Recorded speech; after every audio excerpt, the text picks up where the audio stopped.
फंसाया हुआ होता है। कभी गाड़ी रोती है, कोई व्यक्ति मर जाए जो उसका धनी होता है, तो गाड़ी कभी रोती देखिए, मेरा धनी चला गया, मुझे कौन चलाएगा? वो कहती है तू नहीं तो कोई और चलाएगा। कभी दुकान नहीं रोती, कभी कुछ नहीं रोता, कोई दुनिया का कोई सामान नहीं रोता। अब ये परिवार के लोग हैं, इनकी भावना जुड़ी है, ये आपके लिए रोएंगे 2 महीने 3 महीने 6 महीने के बाद सब शांत हो जाएंगे महाराज, भूल भाल जाएंगे। यही जीवन है। इतने सालों से सब हजारों युग हो गए महाराज, वही चलता आ रहा है। कौन ज्यादा दिन याद रखता है? लोगों को लगता है मेरे बिना ये सब कुछ नहीं चलेगा, अरे मैं नहीं करता तो वो नहीं। जब आप भी चले जाएंगे तब भी दुनिया का कोई काम नहीं रुकने वाला। ये तो हमारा एक मिथ्या अभिमान है। तो यहाँ व्यक्ति खुद अपने बंधन खुद डालता है। एक संत थे, उनके शिष्य आए दिन लड़ा करते थे। 2 शिष्य थे उनके। अब गुरुजी देखकर शिष्यों को हमेशा परेशान रहते थे। अब दोनों शिष्य, गुरुजी आप बताइए हम में से कौन बड़ा, मैं ज्यादा ज्ञानी या ये? अब गुरुजी दोनों में से एक को भी कम बताएं तो बवाल मच जाएगा। तो उन्होंने कहा तुम्हारी परीक्षा लेनी पड़ेगी। तो सामने एक व्यक्ति ना गाय को ऐसे पकड़ करके जंजीरों में बांध करके और रगड़ कर ले जा रहा था, खींचता हुआ। गाय जाना नहीं चाहती थी लेकिन फिर भी खींच के ले जा रहा था। गुरुजी ने दोनों शिष्यों से कहा अच्छा बताओ इनमें से मालिक कौन है और गुलाम कौन है? मैंने कहा गुरुजी कैसी बात पूछिए, ये तो कोई अनजान भी बता देगा। ये जो पकड़ के लेके जा रहा है ये उसका धनी है, मालिक है, और गाय गुलाम है जो उसके उसमें पकड़ के लेके उसमें ले जाई जा रही है, वो उसका मालिक है। मैंने कहा नहीं फिर से देख के बताओ। बोले गुरुदेव किसी से भी पूछ लो यही होगा, यही मालिक है जो उसको पकड़ के लेके जा रहा है, ये उसकी वस्तु है, गाय गुलाम है वो। गुरुजी गए नहीं, तुम्हारी दृष्टि अलग है। दौड़ कर गए, अपने थैले से चाकू निकाला, जिस रस्सी को लेके खींच के पकड़ कर व्यक्ति जा रहा था गाय को लेकर के, वो गए और उन्होंने उस रस्सी को जाके झटके से काट दिया। झटके से काटा तो गाय आगे आगे भागी महाराज, पीछे पीछे वो व्यक्ति भागा। अब गुरुजी आते हैं, अब बताओ कौन मालिक है कौन गुलाम है? अब वो व्यक्ति जो भाग रहा है, जो तुम्हें दिख नहीं रहा था उस रस्सी के कारण, जो बाहरी रूप से रस्सी दिख रही थी, खींच के ले जा रहा था, वो रस्सी के कारण तुम उसको मालिक सिद्ध कर रहे थे और गाय को गुलाम सिद्ध कर रहे थे। लेकिन अब जो बिना दिखने वाली ममता की जो रस्सी है, वो उसको पकड़ करके बांध कर लेके जा रही है। देख वो गाय मालिक है और ये व्यक्ति भोगने वाला उसका गुलाम है, उसके पीछे पीछे भाग रहा है। हम भी तो यही करते हैं, हम भी तो उन चीजों के पीछे ही हैं। उन चीजों ने पकड़ा नहीं, वो चीजें छूटी हुई हैं।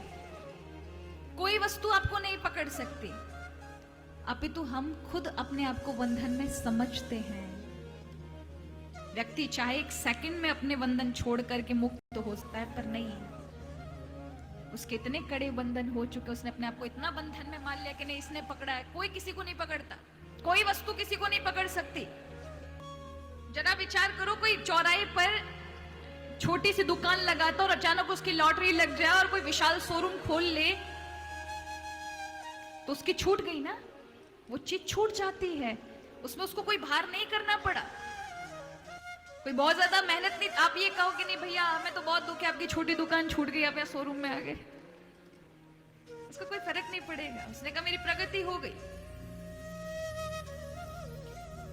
व्यक्ति एक पल में अपने स्नेह को छोड़ देता है जब कोई बड़ी वस्तु दिखाई पड़ती है। जिसको परमात्मा दिखाई पड़े ना, तो संसार की चीजें होने के बाद भी छूटी हुई रहती हैं, होती हैं, उसमें रहता है, क्योंकि प्रभु ने भेजा संसार में है तो दुनिया में ही रहना है आपको, उनकी सारी चीजों का उपयोग करना पड़ेगा। लेकिन अहंकार भाव से मत करो। किस भावना से करो? 2 भावना है, मेहमान बन के करो या सेवक बनकर करो। मेहमान बन के करोगे सारी चीजों के, अब देखो हम आए हैं कथा कहने के लिए, हमारा पटवारी परिवार कितना ख्याल रखता है, अपना स्पेशल कमरा मुझे दे रखा है, हाथों हाथों में रखते हैं, हर एक सामग्री आप उपयोग करें, उन्होंने ऐसे छूट। वो अलग बात है कि हम हर चीज उपयोग नहीं करते, हमारे भी अपने संयम नियम हैं, लेकिन उन्होंने पूरी व्यवस्था तो अपना पूरा सब कुछ छोड़ दिया हमारे ऊपर। लेकिन हम कहें नहीं नहीं ये पर्दे बहुत बुरे हैं, इनको चेंज करिए, कोई दूसरा लाइए, ये यहाँ बेड यहाँ नहीं होना चाहिए, वहां होना चाहिए, ये यहाँ होना चाहिए, ये ठीक नहीं है, ये पेंट ठीक नहीं है, ये फलानी चीज ठीक नहीं है, तो वो इंसान भी कहेगा रहना है तो रहो, नहीं तो होगा कि नहीं होगा। ये आप अपने ऊपर भी कर सकते हैं, केवल मेरा ही नहीं। हो सकता है मेरे लिए ना कहे, लेकिन बात तो है सामान्य व्यक्ति सबके लिए यही होता है। भगवान के संसार में आकर प्रभु के संसार की बुराई करोगे, ये ठीक नहीं, ये लोग ठीक नहीं, लोग खराब है, ये सब बुरा है, ये तो प्रभु कहेंगे रहना है तो रहो, नहीं तो निकलो। या फिर सेवक बनकर रहें, अतिथि बन के रहे तो हर एक चीज का उपभोग करें अतिथि के रूप में ना। हम कुछ दिन के लिए आए, प्रभु ने सब कुछ दिया, उनका उपयोग करो, किसी की चीज की निंदा मत करो।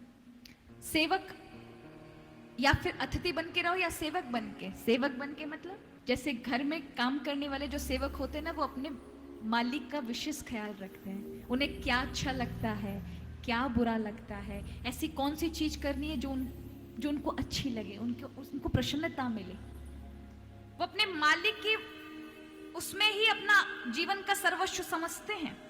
उसी प्रकार भगवान ही हमारे सर्वस्व हैं। ये जो कुछ भी है ये भगवान का दिया हुआ है। अब ये जो सब कुछ दिया है, इससे हम वो किससे प्रसन्न होता है, ऐसे कर्म करके उसके संसार में रहे। ये सेवक धर्म होता है, जिसको हम कहते हैं भक्ति। जो अतिथि रूप में रहते हैं वो ज्ञानी लोग हैं, जिनको ये पता रहता है कि हमारे पास समय कम है और हमें करना क्या है। इसलिए अतिथि रूप में संसार से जुड़कर नहीं, अतिथि रूप में जीवन का उपभोग करना है, संसार का उपभोग करना है। देखो, दो प्रकार के नारियल होते हैं, एक होता है कच्चा नारियल, एक होता है सूखा नारियल। अगर संसार से आसक्ति रही तो कच्चे नारियल की तरह है, फोड़े जाओगे तो गिरी भी टूट जाएगी महाराज। टूटती कि नहीं टूटती है? आपको तोड़ा जाएगा तो बाहरी आवरण तोड़ा जाएगा तो भीतर का आवरण